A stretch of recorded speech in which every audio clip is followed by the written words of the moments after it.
What was your life like as a teenager? That was good. I was in the dormitory. We call it hostel. So it was fun staying with all the girls. And no clash with parents. We couldn't go out of school. It was a big school, very famous old school.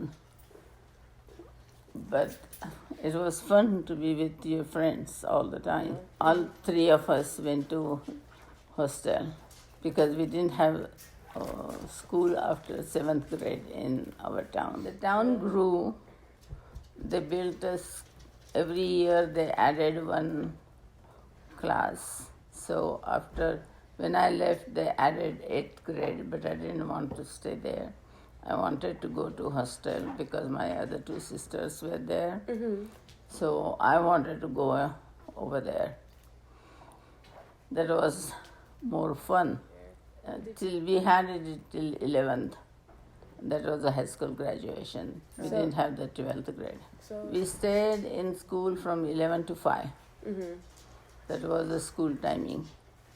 Not that early, but being in a hostel, you still have to get up early, take shower, because we took shower every day. Every like 9th grader had to go to bed at 9:30. 10th grader can stay till 10 o'clock. And 11th grader can stay till 11 o'clock. But after that, lights are out. And we had a warden who would come and check everyone. We knew when to have parties. When she takes the round and when she goes, So we knew when to do that, even for the studies at night for exams. We used to stay late at night, so we used to put curtains, double curtains on our windows so they cannot see the light. So it was more fun, and we had so many mango trees in the boarding school. But those were given on a rental basis to some companies, so they would come and cut the mangoes and sell it. So we were not really allowed to touch them, but we still did. We still did with the poles we used to have on the beds for the those nets. We used to put a blade on the end of it and then cut the mango from there. That was fun. We did a lot of fun things, and that's why we liked boarding school. It better than going home? Than going home, because going home, we lived in a pottery area. So the only friends I have were boys. There were no girls except my sisters. But my sisters were older than me. And the boys who were my age, I used to play with them, but it was their game. Sometimes I was scared of their games. When they hit you ball, they hit it really hard. We used to play that. We had that game where you put stack of 7 round things on top of each other. Like a disc thing? Yeah. And you had to go and pick one. But if somebody hits you, then you're out. So the boys would really hit you hard because they had so much strength, so I used to be scared. But I had no choice but to play with them. Boys had school till graduation, till 11th grade, but the girls didn't. So, and none of the girls in those days, it's a small town girls. They didn't go beyond 7th grade, most of them. Only so few. Most of the people from your school were from other towns? In high school, Yeah. Pune, yes. They were all from outsiders. Not because they didn't have school there, but because our school was very well known, and the people who get transfer, the parents who get transfer, they keep their girls there. So those girls were in dormitory. The youngest one was a fourth grader. So we used to take care of her, if she cries, wash her hair and all that. And I used to love doing hairstyle even in those days. And one of my friends had her hair up to here. She just couldn't wash her own hair. So I used to wash her hair. I used to do her hairstyle also sometimes. So it was fun. We cried when we left school, but most of my friends are from college, because I lived in a college also in the dormitory in a different town. But all those girls came from different places also. Yeah. But I still have some of those friends. Sometimes they come here. One comes here in Philadelphia. She comes here and stays with me for a few days. And when I go there, we have get together. When we were in high school, we had like around at least eight girls in our room. We had bed, we had desk, just one for each person, one little cabinet to keep our clothes. The college was different. College, we only had two girls in a room. But the school, we had like 8 or 10 girls in one room. So, of course, that was fun. It was a big building, 3-story building. And the ground floor was the dining area. So that's where we used to have our dinner and lunches. And in the college dormitory, we only had 2 girls per room. And we also had a big dormitory, dining area there. But that was a little different than boarding school. We couldn't go out at all. Every other weekend, we could have a visitor coming and taking us out. Oh, really? But that has to be registered with the school by your parents. After a while, we didn't want to really go out because we had so much fun in the school that we refused to go out all the time. So I used to go to my grandmother's house, but in our days, we didn't have so much influence of US. We didn't have so much. We had a British influence, but because the Britishers were there, communication was different in those days. So we didn't have a lot of other influences. It was more like basically Indian culture. So when we moved, India was in a really bad shape in the sense India didn't have exchange money.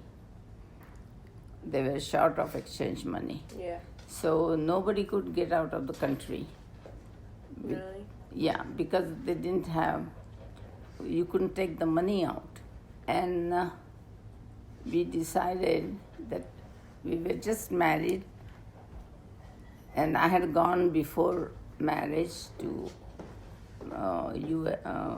UK. Papaji also had gone to UK. So we both had gone there. We had come on a road trip together.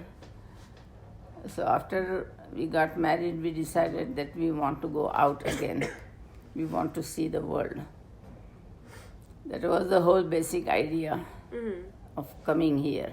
To see, we wanted to go to South America and all that, those countries. We wanted to see the whole world. Because Papaji had traveled like 18, 19 countries in those days. And I had traveled till Austria. So we decided to apply and to go. So then Papaji and Prakash Kaka, his friend, they decided to come to US because he had come here for masters. So we decided to come to US and then we applied. And in those days, Johnson opened the quota system. So we decided to come and work here for 5 years and then see the world. Except my father said, once you go there, you're not coming back.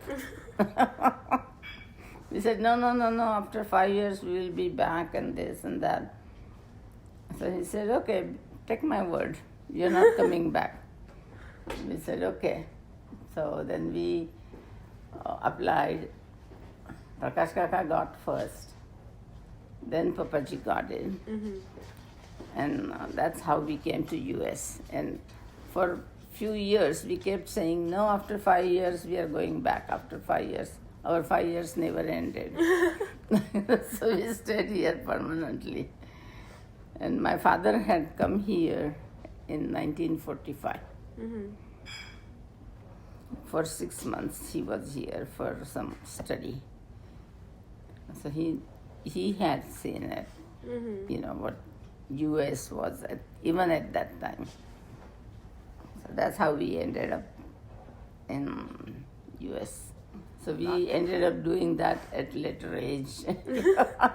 We went a lot of countries. No, we were not exposed to a lot of things. Staying in a small town, staying in a, I didn't want to stay in a small town. I never liked staying in a small town because there is hardly anything to do. But I never wanted to stay in Mumbai also because it was very crowded. So we ended up staying in Delhi for 5 years. But then I had kids, so the traveling was out of question. Yeah, I lived in New York, but New York was like Mumbai. So I never liked New York. Yeah, That's why we moved to Maryland. Yeah, There's not much difference. The difference is, the people change, the culture changes. Those things happen naturally. So it's not something you control. But, coming from India, people wanted to send their kids to best schools and all that. And I always believed if the kids are good, they'll do good no matter what. People who came from India went to poorest school, where didn't have much facilities or anything. They did pretty good when they come. So if you have in you, you will shine anywhere. That was my theory. Some people wanted to send them to Bethesda schools and all that. I said no. My sister who came from Bakaner, the school was nothing compared to today's standard. But she never failed a single exam here. My father was, of course, a very funny person. He entertained us, day by day, every day. And so being with him was more fun. Everybody who wanted to come and stay with us, our house was always open. My friends, they would come and stay with us because he would entertain anybody, young, old. I did pretty good in life because, I got most of what I wanted. Nobody gets everything. Traveling was my big thing. So I got that. Got children who are doing good. Aren't they? And the grandchildren are the greatest. The grandchildren, I wish I had them before. Yeah, pretty cool. If you were born early, that would have been better. And I could see all the fights with your parents, which is much more fun. See, I had a very easy life. I wasn't born in a poor family or anything like that. I was privileged kid. So, and my father being the entertainer of our family, we had wonderful life. Never got mad, and staying in a dormitory, we never had clashes with our parents. Like, don't come late, don't come this, that, nothing. So what's your advice to me? Go to boarding school if you can. Life is so good. The food, I didn't care about the food in those days. In boarding school, some of the things were good. I can still remember those things. You know, you can do whatever you want. In this country particularly, it's so much open things. And never blame your parents for what you didn't get, because you know you can get whatever you want in this country. But if you keep blaming for certain things to your parents, it doesn't help, because most of the parents, they do best for you. Whatever my parents were able to do, they did. They sent us to boarding school because there was no good school in our town. So, and there was sometimes no school in town. So they did the best they could. And you have to get out of everything. The life is much more fun if you don't blame anybody and do things on your own.